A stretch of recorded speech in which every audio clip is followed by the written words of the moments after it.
Welcome to Ditch the Classroom. This is your host, Ariana Vernier, and I'm so excited that you're here.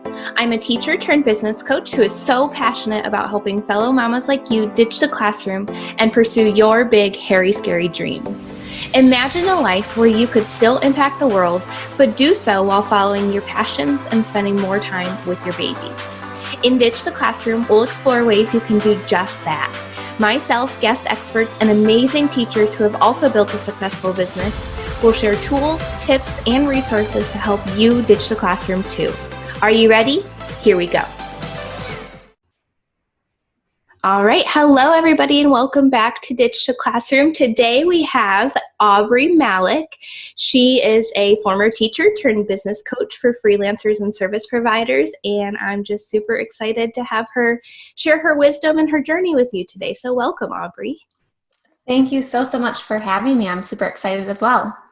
Awesome. So let's go ahead and just start with you sharing a little bit about your teaching journey, the grades you taught, how long, and just all the things. Yeah, absolutely. So I graduated with my undergrad degree, and 3 weeks later I had my first teaching job. So right out the gate, had a teaching job right in my town. It was at a private school, and I just was super excited to, start making money and putting my degree to use. And I quickly realized that the amount of money that I was making and the student loan payments that I had really weren't adding up. So I switched to a public school, which I was really super excited about because it was a different kind of classroom setting. It was a special education setting in 811, and I'd never had any experience like it, and I really, really loved it. But at the time, I had to drive about an hour to go to that job.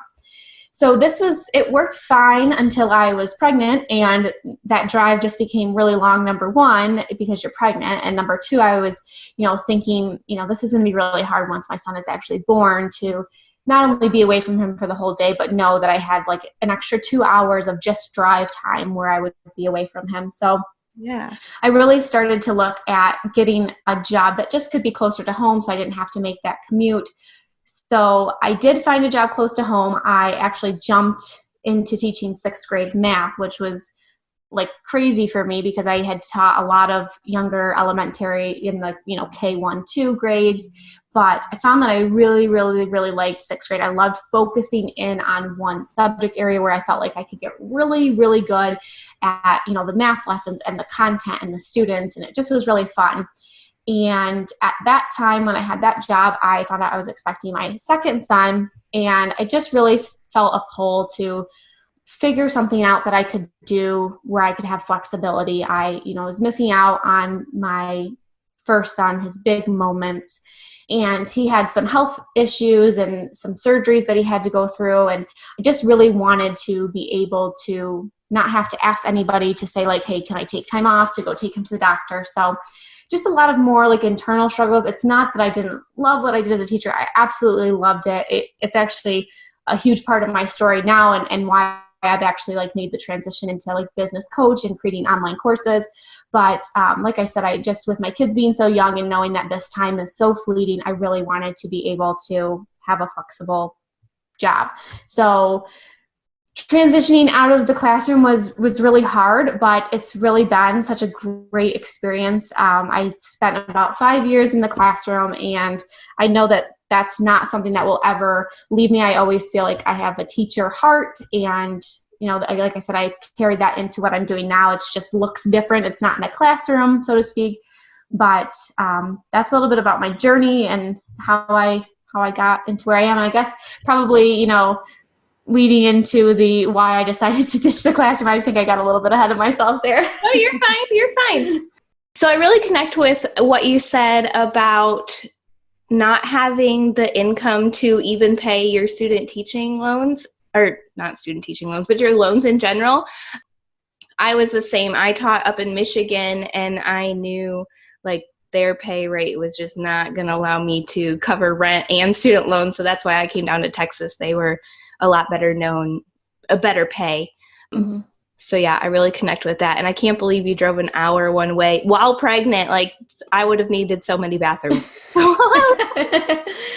I remember one time it was one of those things where I'm like, just keep your, like, I was so tired, the first pregnancy, it's like, I don't even think you realize how tired you get. And I remember just driving home and being like, I hope I'm staying awake. Like sometimes I'd get home and you don't even you're just in mode to drive. And I was like, I don't even remember getting home, but yeah, it was really hard. And that was a hard thing too, because that job really challenged me. And I think that was something that I always look for, especially transitioning into being an online business owner. Like it's something that's challenging for me. Like it challenges me every day is something new. And so that's why I liked that job. And it was hard for me to leave that position. But again, too, it was, a lot of what I was feeling was that internal struggle of, my job and also my family, and feeling like, something was always suffering.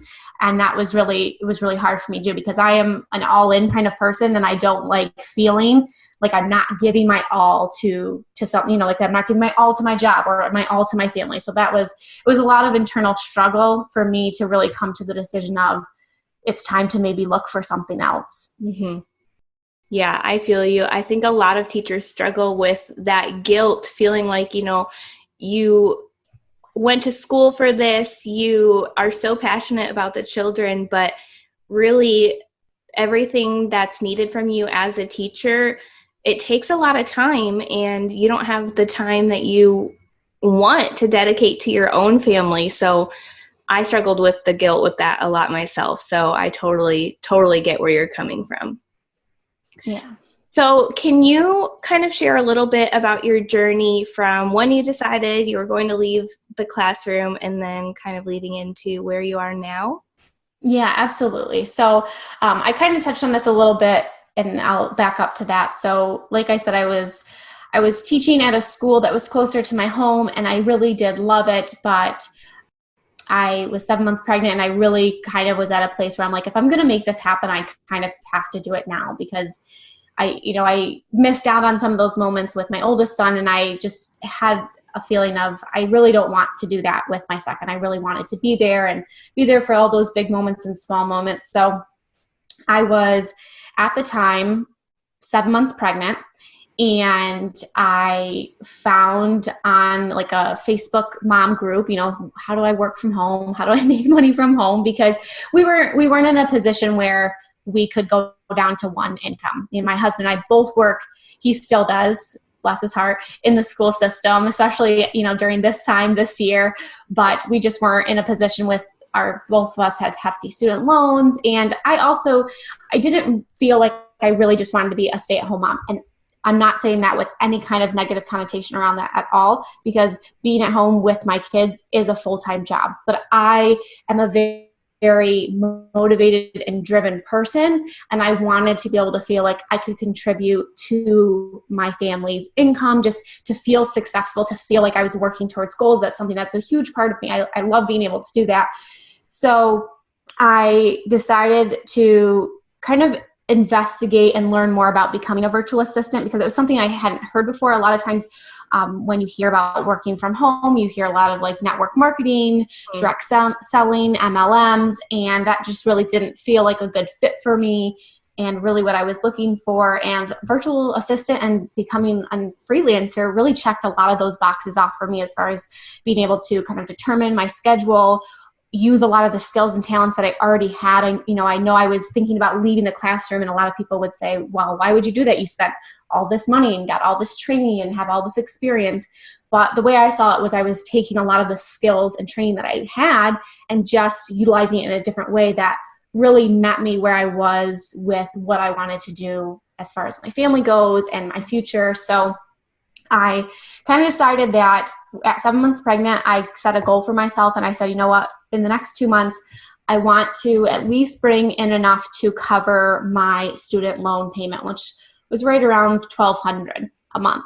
And I said, if I can do that, if we can cover that big payment, we can cut some corners on some other things, and I can stay home. And I brought this to my husband, and I said, what do you think? And he said, if you think that you can do it and you show me that you can do it, I mean, honestly, he's a saint, and he probably would have let me do it, whatever. But I just wanted that reassurance that okay, and also too, to someone hold me accountable, hey, you set this goal, how are you doing on it?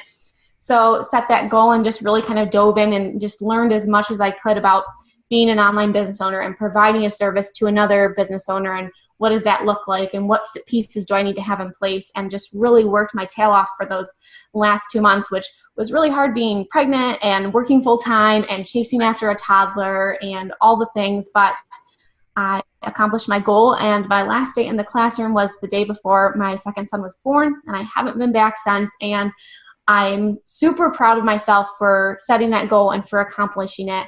And I'm super proud of myself for kind of going against the grain, because it would have been easy to stay in something that I was content in, I was happy in. It was, what I think I was supposed to do. It kind of checked all those boxes, but I'm so, so happy and so proud of the journey that I've had and where it's led me to. And now, that was 2 years ago at this point. So now I think the missing link in all of that, I have the business, I have the flexibility, I have, I can kind of determine my income. I'm replacing my teaching income, but I think the missing link to that was still having that teaching drive in me. Mm-hmm. And so now it's just translated into helping other freelancers who want to scale their business, are kind of feeling overwhelmed, aren't sure where they should go next, and how do they actually make this really sustainable for them and provide that income for their family. I have a course for them that helps them work through my 3-step framework, and I'm just super excited about that. That's like my little launch baby right now. And so that's kind of, I hope the Cliff Notes version. I hope I didn't bore you with all the No, the there's so much I want to dissect. So what services did you offer as a freelancer, or if you still are offering them? Yeah, absolutely. So at first, I offered any service. I offered any service to anybody who would work with me. I knew I had, number one, skills and talents, but I also knew that anything that a business owner asked me to do, I could figure out how to do it. So I was doing a lot of different things, and that was fine at first to get my feet wet and to kind of figure out, okay, what do I like? What do I not like? But I knew that I couldn't keep going like that, because I just was feeling drained. One day I was doing social media, and then the next day I was writing blog posts, and the next day I was just doing like hourly admin tasks, and I really wasn't finding my groove. I wasn't creating a system. I was reinventing the wheel every single time. Mm-hmm. So I think the big turning point for me was when I decided, okay, I need to figure out what service I really enjoy offering and go all in on that, and really get clear on the problem that I solve, and really get clear on my systems and how I can come in and help another business owner. And so that for me really was blog management. So I would come in for business owners and write their blog posts for them, do all the uploading, the formatting, get all the images for them. I mean, basically just take that whole entire project off their plate, so they didn't have to worry about it. They knew that 4 blog posts were going out every single month, and they would have content that would drive traffic to their website and opt-ins and all the things that go along with that. So really that was the turning point for me, was when I said, I'm going to stop offering all the services and really go in on one service and really get good at that service and get known for that. Yep. And that's when my business took off, because people started referring me, because I had a system in place and I, did quality work. So that was what it looked like in the beginning. And that's kind of why I decided to create the course too, because I was like, I've kind of made all the mistakes. I've done it all wrong. I've, navigated this, and now I feel really good framework to walk people through to really help them so that they maybe can avoid some of those mistakes. Yeah, so you and I have a very similar story. I kind of started with just the general admin, social media, all the things, whatever people wanted me to do, and I niched down into the website design. So I'm going to do an episode about this at some point, of getting more specific on what you want to do. But I think a lot of freelancers start out general, just to kind of get their feet wet and figure out what interests them. Because I mean, if you're leaving teaching, you're often leaving it because you're unhappy there and just not fulfilled. So you want to make sure you're offering services that really fulfill you, mm-hmm. not that drain you every day or that just are overwhelming. So I love that you realize that so quickly and narrow down into a niche that you really enjoyed. Yeah, I think that's one of biggest takeaways too that if I could give to someone, because obviously if you've never had any kind of online business experience or, know what goes into it, it's important to kind of get your feet wet and to feel out what you might enjoy doing. But I think the quicker that you can hone in on that, the quicker you're going to be able to scale. And, speaking to you, like I see your name recommended a lot in Facebook groups on website design. And, I didn't even know that about you, but I just know that like other people are recommending you for that. So that's like one, even just more reason to go all in. It's because it makes it so much easier for someone to say, oh, you should contact this person for website design, or you should contact this person for your Pinterest strategy, because that's what they focus on. That's the only thing that they do. And that's the only way that you really can get super good at it. Because if you're trying to do, a little bit of Pinterest and a little bit of website design and a little bit of copywriting, you can't get really good at all three of those things. Your attention's divided. So if you really just focus in on one thing and learn all there is to know about that and go really deep on it, you can get such a great system in place and just such a great referral system where people know that that's what you do. And then some people might not even like know you specifically, but they see your name pop up and they're like, oh, I think she does this. She might be a good person to contact too. So that's a big thing. And then another thing too, as far as the service piece, is also knowing that what you pick doesn't have to be the thing that you stick with forever. Right. If you decide to go, you're starting to like Pinterest and you decide to start offering Pinterest specifically, and after 6 to 8 months, you're again not finding that you're loving it, you're not super happy, you're feeling burnout, you can always switch. Like that's the best thing about offering a service to online business owners, is it doesn't have to be set in stone. Just because you put it up on your website doesn't mean like it's there forever. You can change it, you can pivot, as you learn more, you can adjust. So I think that's another thing to know, that like deciding to do something, offering a service, doesn't have to be the end all be all. You can try it out, see if you like it. If you don't, try something different too. Yeah, I agree. I feel like a big problem that I had, and that a lot of the women in my course have had, is getting started in a service. They feel like that can take the longest, but once you put in the effort, put in the time, land that first client, it'll start snowballing. So that client might recommend you to some of their business partners or just people they know, and it'll start building on itself. So it's really just taking that first step, figuring out what you like, and just going for it. Like you don't have to know everything beforehand, but you have to dive in to start learning all of the things. Right. You have to take the step. And also too, like you said, taking that next step, getting that first client might mean like they might refer you, but also too, I think with gaining that first client, or, getting on that first discovery call, even if it doesn't, like a discovery call, for example, even if it doesn't end in a client deciding to work with you, doing that discovery call in itself is building confidence. And just like gaining the client, it's building confidence. And so then you're going to go into that next discovery call, or that next time, like getting a client with just more confidence, and just, you'll be able to talk about your service more. You'll be able to feel ready. You won't be so nervous. You'll still probably be nervous, but you won't be so nervous.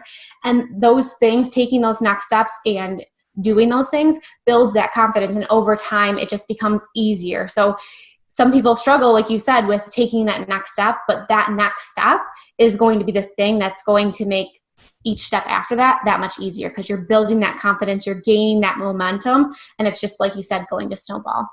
Yep, I totally agree. So what do you think is the biggest obstacle you had to overcome when you decided to leave the classroom? I think there's two parts. Number one, and they both kind of go along with each other, but I think the first thing is, what's everybody going to think? My town that I live in is very small, and there really is not a ton of people doing what I'm doing, having an online business. There's people who own, brick and mortar businesses. Like my brother-in-law just opened a physical therapy business. My parents are opening a pharmacy.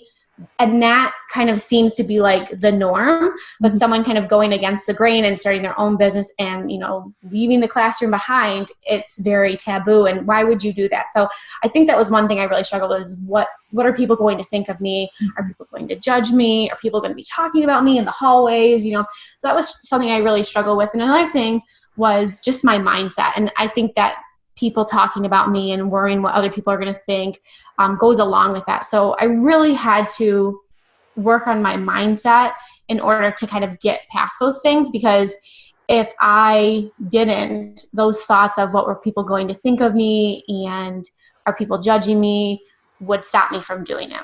So I think that was one thing that I just really constantly every single day tried to work on my mindset, do a lot of positive self-talk, and just remind myself why I'm doing what I'm doing, and reminding myself, people might talk about me, but I'm not doing this for them. I'm not doing this for their approval. This is my life. And just reminding myself of the reasons why I'm trying to do this was really helpful for me. But it was definitely overwhelming at first. And it's definitely something that I know can keep a lot of people stuck worrying about what other people think. Yeah, I struggled with the same thing. My parents helped pay for my college, and now I'm not using that degree. I guess I'm still using it because I'm still teaching in a way, but I'm not using it the way that it was intended. And so I felt kind of this guilt and this pressure to stay there when I wasn't happy anymore, just to make others happy. And realizing that your happiness is what matters, I think, is really, really crucial. Mm-hmm. Absolutely. So are there any resources that helped you take the leap out of teaching?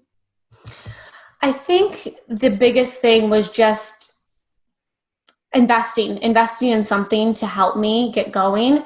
And I still invest to this day, because I think that's something that's ingrained in me as a teacher is I always want to be a lifelong learner. I never want to feel like I know enough. I never want to think that, because I read this Google article that I know all there is to know. So I am also a person who knows that what I want yesterday. And so it's really hard for me to not know what steps I need to take in order to get it, because to me, I'm like, I want this happening yesterday. So I invested in a course right off the bat. It was really, really hard for me. It was $500, and I'm like, oh my gosh, I'm thinking of leaving my teaching job, and I don't know if the money's going to come in, but all I do know is I need someone to show me what I need to do.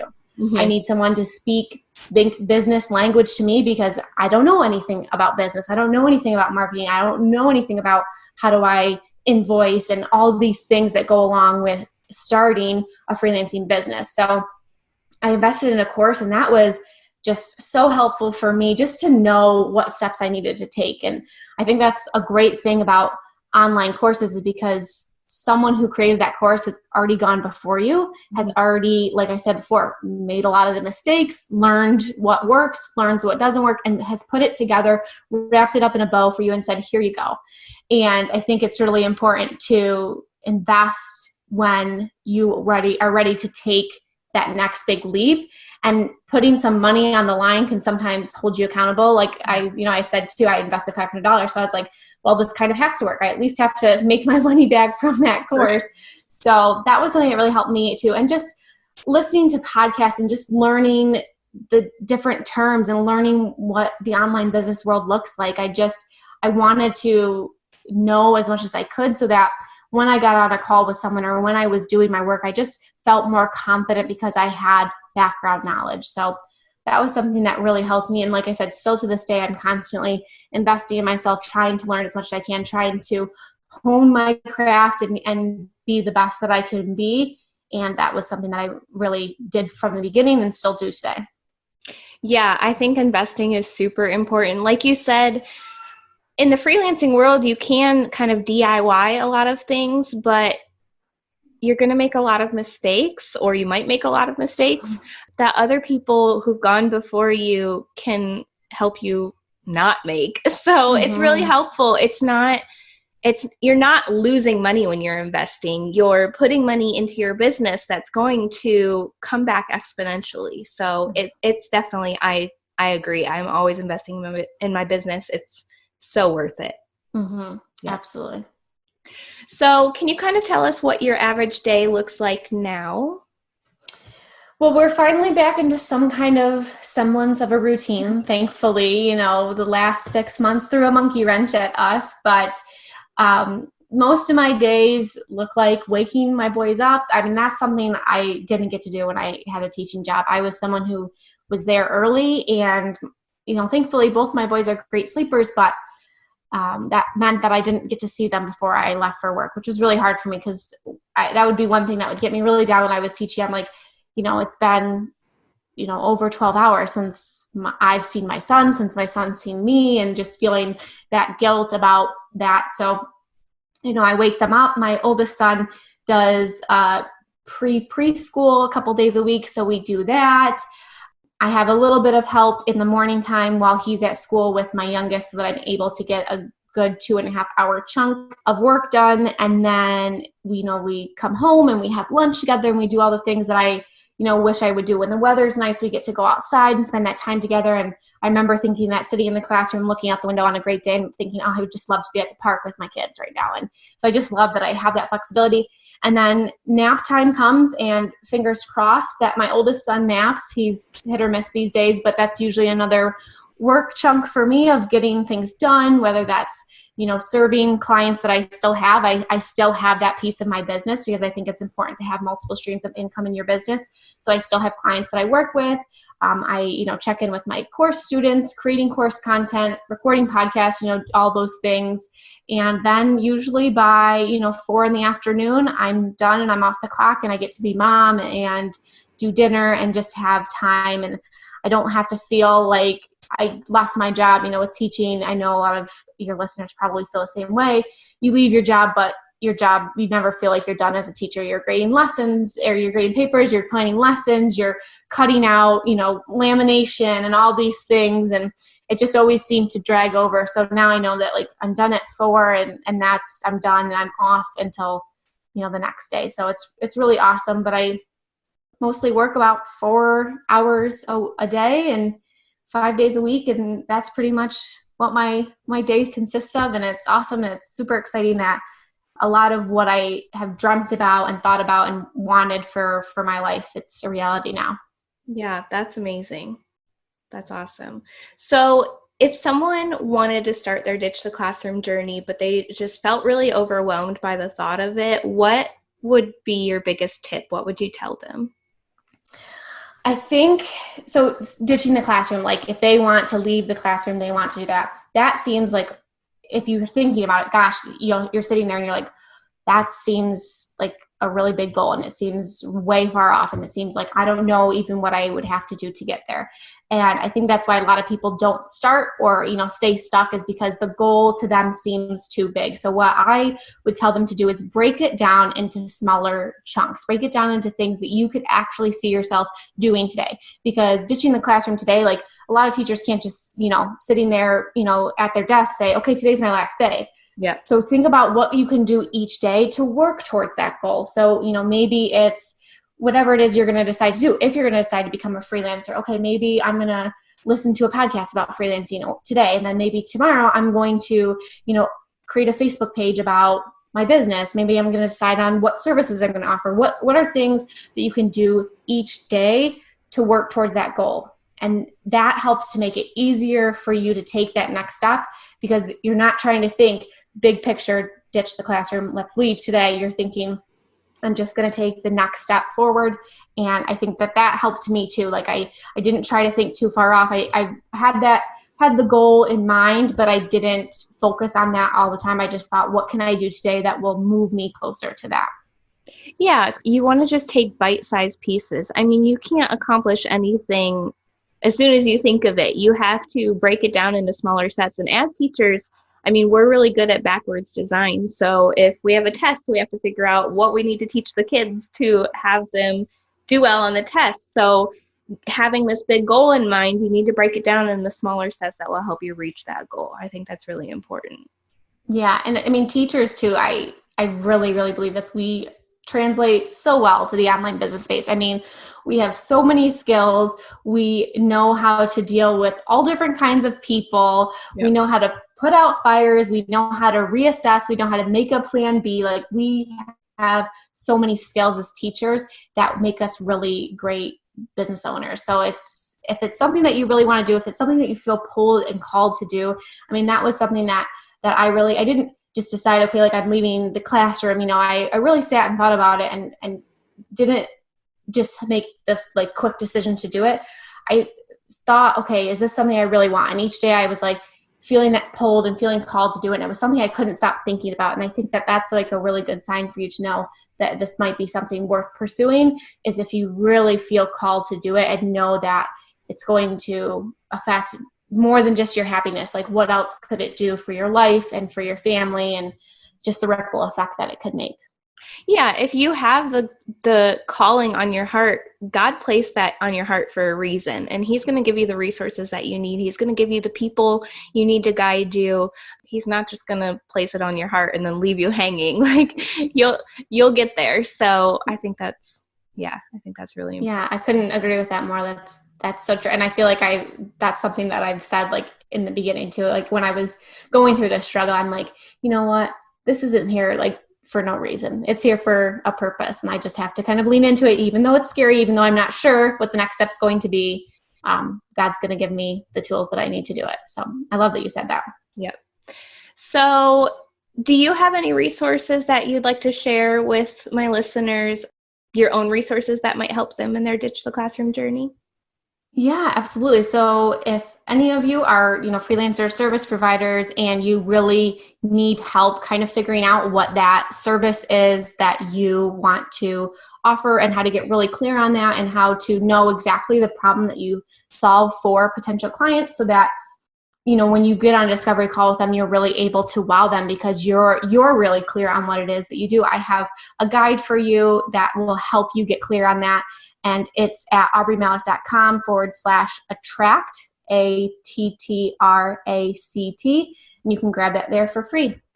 Awesome. I'll have that in my show notes as well. And then you also have a course. Who does your course serve?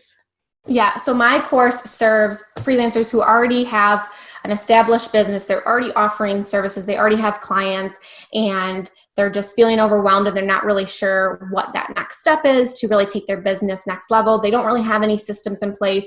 They are doing a lot of things manually, so just having a lot of time behind their computer, and they really aren't super clear on how to get their business in front of more potential clients.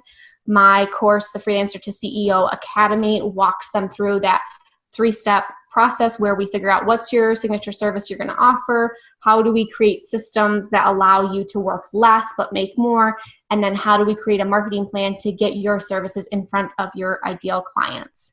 And right now it's closed. If you're listening to this live, we did a live launch. So I'm working through the course 6 weeks through my students. We're doing it live together, but I do have a wait list if that's something that you would be interested in learning more about. You can just head to aubreemalick.com/waitlist to join the waitlist and to hear when the next time that is going to open. Awesome. So like I said, I'll have all of your resources linked in the show notes for anybody who's interested. This has been so much fun. Aubree, where can people come connect with you, learn more from you, be your best friend? I would love that. I love having online business friends. Honestly, some of the people that I've met online are the closest people to me, which is so exciting. I have one friend who, we've been voxing back and forth for over a year now. We've never met in person, but I talk to my husband like she's my best friend, like she lives down the street from me. So I would love to come connect with you and just to hear, what you're struggling with, if there's anything else that I can help you with, if you're feeling like you want to do this, but you're not sure. Instagram is my favorite place to hang out. I love being in the DMs and connecting one-on-one with people. So my handle is just my name at Aubree Malick.